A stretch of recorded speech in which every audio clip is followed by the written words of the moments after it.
and that is rice water holds. Rice water holes.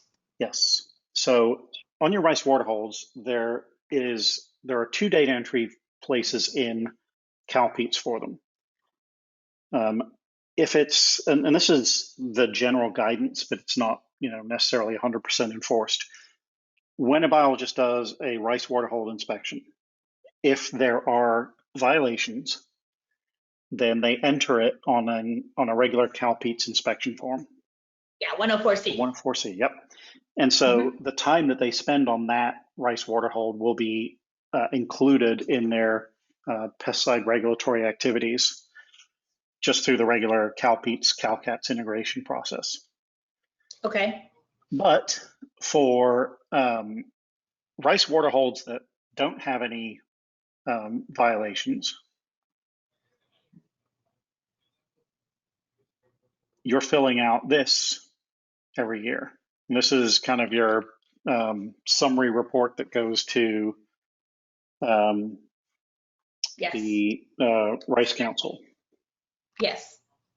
or the Rice Board. Okay, so they're just basically adding up total number of applications or total number of water holds here. Yeah, and we have a giant Google spreadsheet that we keep track of all of that to get the totals for this. Right. Now, what we don't have is we don't have any place for them to enter the hours that they spent doing these. Okay, so what you have is you have added in your timesheet categories a rice water holds. Oh, sorry, we only did this in test because we didn't decide how we wanted to handle this. Okay. So we added a rice water holds category here. And that will map to the Kramer section on the top for 104s? That's my question. Yep. How do I say this? I'm prepared. I'm ready because we need to add a little thing in the system that if I look at our timesheet configuration for that rice water hold, in our Kramer mappings, actually I take it back. We've already done this. So it's already mapped to use monitoring inspections total license work hours. Okay. So the only question I have is it going to be clear enough to staff to not include the 104Cs that they actually wrote up in CalPEATS in this timesheet entry? Yeah.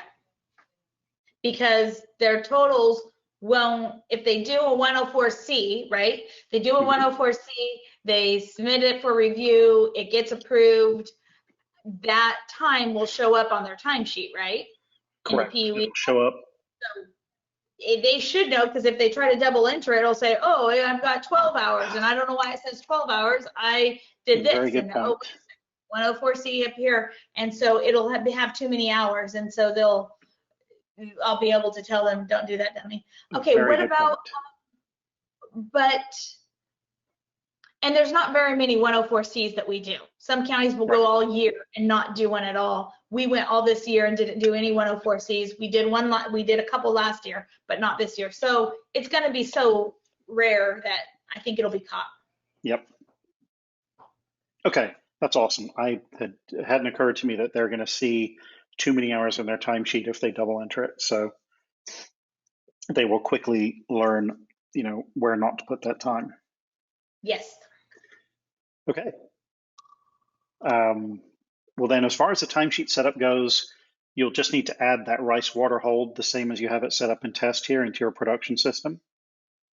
Okay. And just make sure that, in production, you have it mapped the same way you do here to this Kramer category 1 use monitor inspections total license work hours. Okay, hold on a second. I'm gonna cheat for you, and I'm gonna practice one more time since you're here.